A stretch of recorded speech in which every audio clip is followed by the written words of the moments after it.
अस्सलामुअलैकुम and welcome to AAR pharmacy lectures. Biopharmaceutics में next chapter हमारे पास फार्माकोकाइनेटिक्स और क्लिनिकल सिचुएशंस में फार्माकोकाइनेटिक्स की एप्लीकेशन। तो फार्माकोकाइनेटिक्स हम क्यों स्टडी कर रहे होते हैं? क्योंकि जब भी फार्माकोकाइनेटिक पैरामीटर्स चेंज होते हैं तो उनकी वजह से अल्टीमेटली ड्रग की कंसंट्रेशन ब्लड के अंदर चेंज हो जाती है। क्योंकि फार्माकोकाइनेटिक पैरामीटर चेंज होंगे तो एब्जॉर्प्शन, डिस्ट्रीब्यूशन, मेटाबॉलिज्म, इनमें से जो भी चीज़ चेंज होगी तो वो जो है ड्रग की कंसंट्रेशन पे इफ़ेक्ट करेगी ब्लड के अंदर।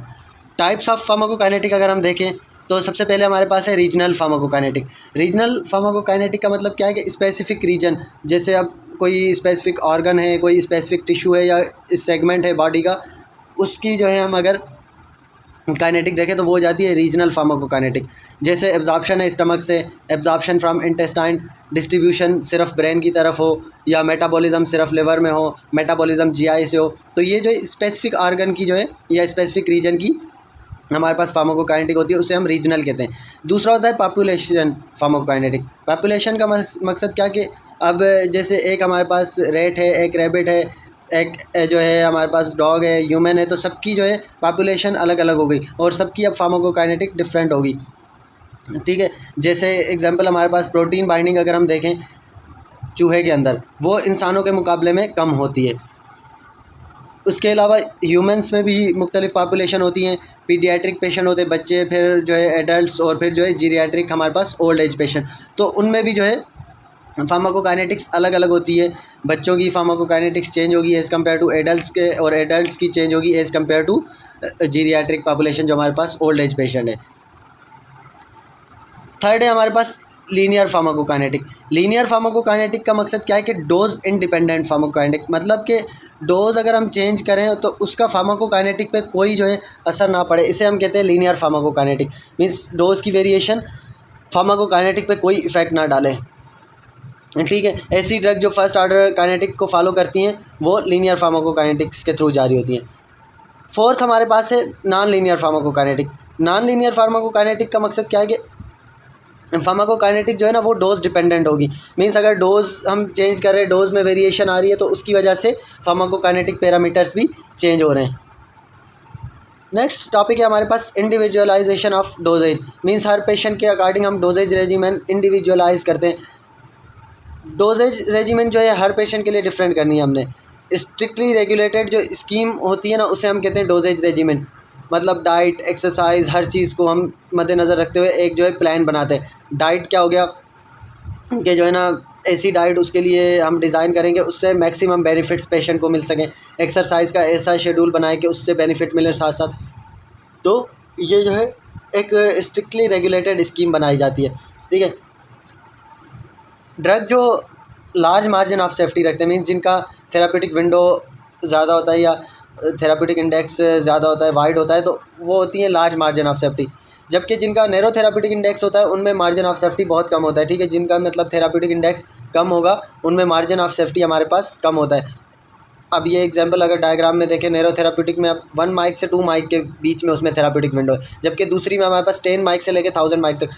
तो अगर डोज वेरिएशन वाइड रेंज वाले में हो जाए तो इतना कोई इशू नहीं होगा, क्योंकि बहुत ज़्यादा रेंज है हमारे पास ना, थेरापेटिक रेंज या विंडो बहुत ज़्यादा है। जबकि नैरो वाले में बहुत स्लाइड चांसेस होते हैं। थोड़ा सा इंक्रीज़ हुआ टॉक्सिसिटी के चांसेस हैं, थोड़ा सा कम हुआ तो सब थेरापेटिक होने के चांसेस हैं।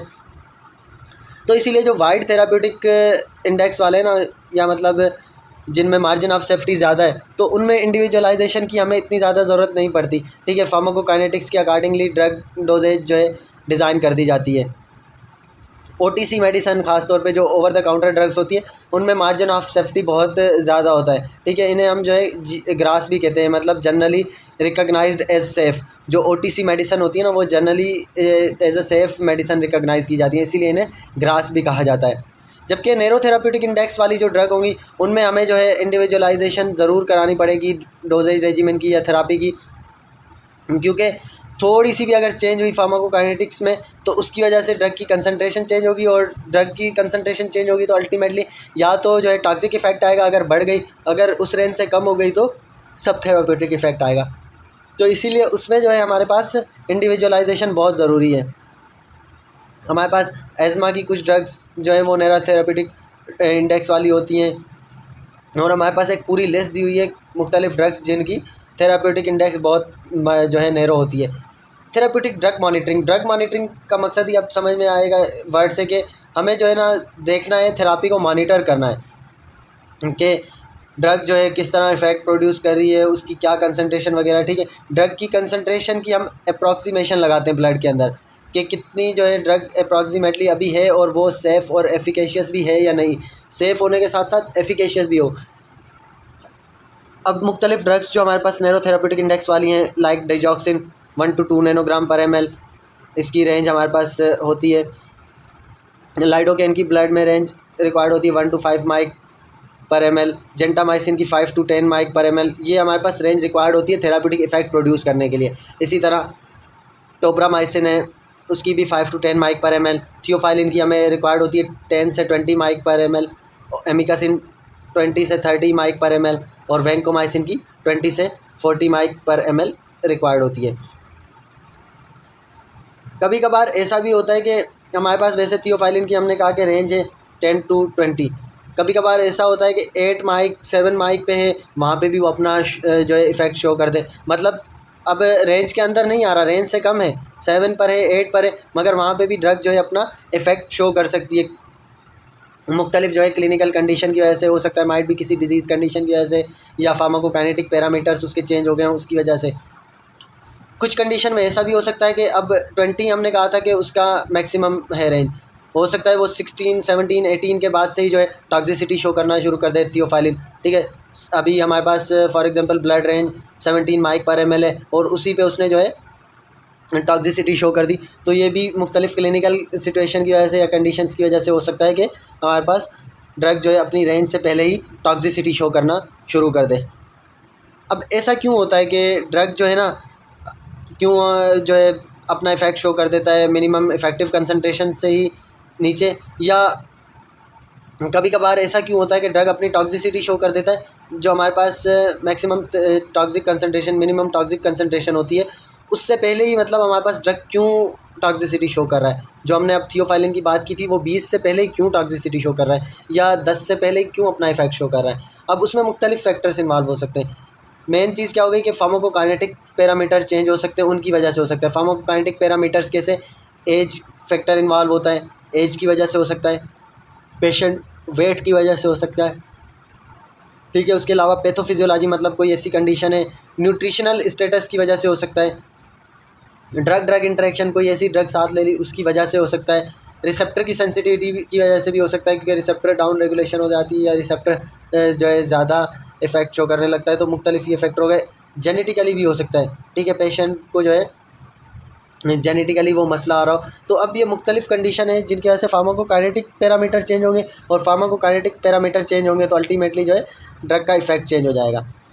क्लिनिकल फार्माकोकाइनेटिक सर्विसेज CPKs किस लिए की जाती है? क्लिनिकल फार्माकोकाइनेटिक सर्विसेज ये बाहर के मुल्कों में ज़्यादातर होती है, हमारे पास पाकिस्तान में तो क्लिनिकल फार्माकोकाइनेटिक सर्विसेज इतनी नहीं है। अब ये किस लिए की जाती है? ताकि अनवांटेड इफ़ेक्ट्स या जो टॉक्सिक इफ़ेक्ट्स हमने कहा था कि उनसे अवॉइड किया जा सके, उसके अलावा कॉस्ट ऑफ थेरापी को रिड्यूस किया जाए। मतलब ये कि अब एक पेशेंट को हम अगर अच्छे फार्माकोकाइनेटिक सर्विसेज प्रोवाइड कर रहे हैं, उसको ऐसी थेराप्यूटिक रेजिमेंट डिज़ाइन करके दे दी, तो उसे बार बार नहीं आना पड़ेगा, रेगुलर विजिट्स जो है उसकी अवॉइड हो जाएंगी। एक ही विज़िट काफ़ी होगी या 1-2 विज़िट में उसका जो है पूरा हमारे पास जो है डोजेज रेजिमेंट डिज़ाइन हो जाएगा, तो वो उसकी जो है कॉस्ट ऑफ थेरापी को बचाएगा। थेराप्यूटिक ड्रग मॉनिटरिंग कब ज़रूरी है? पहला, जब भी नैरोथेराप्यूटिक इंडेक्स ड्रग्स हो। अब नैरोथेराप्यूटिक इंडेक्स ड्रग है, मार्जिन ऑफ सेफ्टी हमारे पास बहुत कम है, तो उस कंडीशन में थेराप्यूटिक ड्रग मॉनिटरिंग करना बहुत ज़रूरी है। इसके अलावा लार्ज वेरिएशन हो फार्माकोकाइनेटिक पैरामीटर्स में, मींस जैसे पेशेंट कोई कोमार्बिडिटीज़ के साथ हो, अब उसके फार्माकोकाइनेटिक पैरामीटर्स चेंज होंगे। पेशेंट का हमें पता है कि इसकी फार्माकोकाइनेटिक्स नॉर्मल पेशेंट की तरह नहीं है, नॉर्मल बंदे की तरह नहीं है, तो बहुत ज़्यादा फार्माकोकाइनेटिक पैरामीटर चेंज होने की वजह से भी जो है ड्रग की कंसंट्रेशन पे इफेक्ट पड़ सकता है। उस कंडीशन में भी थेराप्यूटिक ड्रग मॉनिटरिंग बहुत ज़रूरी है। लाइक कोई लिवर डिजीज़ के साथ है, किडनी डिजीज़ है, उसको हाइपरटेंसिव पेशेंट भी है, ठीक है, तो फार्माकोकाइनेटिक पैरामीटर्स उसके बहुत ज़्यादा वेरी कर सकते हैं, क्योंकि किडनी का मसला होगा तो भी फार्माकोकाइनेटिक पैरामीटर्स पे इफेक्ट पड़ेगा, लिवर की वजह से भी, तो मुख्तलिफ डिजीज़ कंडीशंस की वजह से फार्माकोकाइनेटिक पैरामीटर्स चेंज होते हैं। इसके अलावा अवेलेबिलिटी ऑफ मेथड, अगर हमारे पास उस ड्रग के लिए मेथड अवेलेबल है तो हम जो है उसकी थेराप्यूटिक ड्रग मॉनिटरिंग करेंगे। इसके अलावा अवेलेबिलिटी ऑफ एक्सपर्ट, एक्सपर्ट भी हमें ज़रूरी चाहिए कि हमें कुछ ड्रग की थेराप्यूटिक मॉनिटरिंग करनी है या जो इसकी कंसंट्रेशंस वगैरह चेक करनी है, तो उसके लिए हमारे पास एक्सपर्ट्स का होना भी ज़रूरी है। किन कंडीशन में थेराप्यूटिक ड्रग मॉनिटरिंग ज़रूरी नहीं है? अब उसका उल्टा कर ले, जब नैरो थेराप्यूटिक इंडेक्स थी तो हमें ज़रूरी थी थेराप्यूटिक ड्रग मॉनिटरिंग।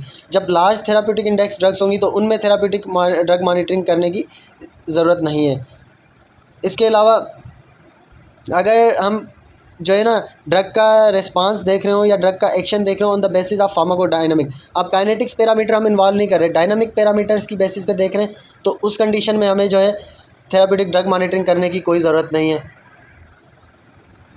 ठीक है, ड्रग की कंसंट्रेशन प्लाज्मा या सीरम में हमें देखनी है ना, तो 3 चीज़ें हमारे पास होनी चाहिए कोई भी प्रोसीजर करने से पहले। मींस ड्रग कंसंट्रेशन हम मेजर कर रहे हैं या ड्रग कंसंट्रेशन हम जो है मालूम करना चाह रहे हैं, प्लाज्मा कंसंट्रेशन जो ड्रग की है, तो हमें 3 चीज़ों की ज़रूरत होती है। पहला इंस्ट्रूमेंट, दूसरा मेथड। इंस्ट्रूमेंट नहीं होगा तो हम कैसे करेंगे ड्रग की जो है कंसंट्रेशन में?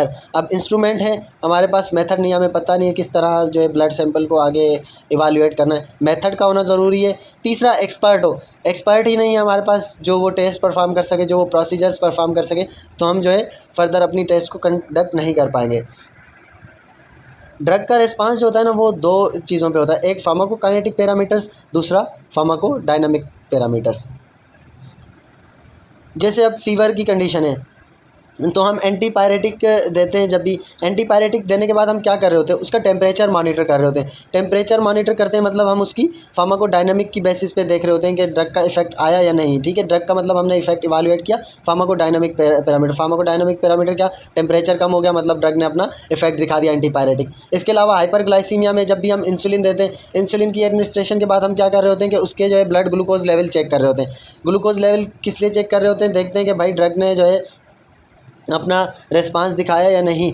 तो हम जो है ये भी फार्माकोडायनामिक पैरामीटर्स की बेसिस पे उसका जो है ब्लड ग्लूकोज लिया, ग्लूकोज अगर लेवल कम हो रहे तो हम कहेंगे हाँ भाई इंसुलिन अपना इफेक्ट दिखा रही है, तो हम ये फार्माकोडायनामिक बेसिस पे उसकी जो है इवाल्यूएशन कर रहे हैं ड्रग की। तो इन कंडीशन में हमें थेराप्यूटिक ड्रग मॉनिटरिंग करने की ज़रूरत नहीं, क्योंकि हम डायरेक्ट जो है फार्माकोडायनामिक पैरामीटर्स की जो है बेसिस पे ड्रग का रिस्पांस देख रहे हैं। इसके अलावा FEV फोर्स एक्सपायरेटरी वॉल्यूम जो होती है वो हम कर रहे होते हैं नॉर्मली। एंटी एस्थमेटिक जो ड्रग्स होती हैं उनका इफेक्ट चेक करने के लिए नॉर्मल हमारे पास FEV वैल्यू 1 है। अब FEV अगर हमारे पास नॉर्मल की तरफ आ रही है तो हम कहेंगे हाँ पेशेंट जो है वो इम्प्रूव कर रहा है मेडिसिन पे, तो मेडिसिन अपना रिस्पांस शो कर रही है। ये हम फार्माकोडायनामिक जो है इवाल्यूएशन कर रहे हैं ड्रग की।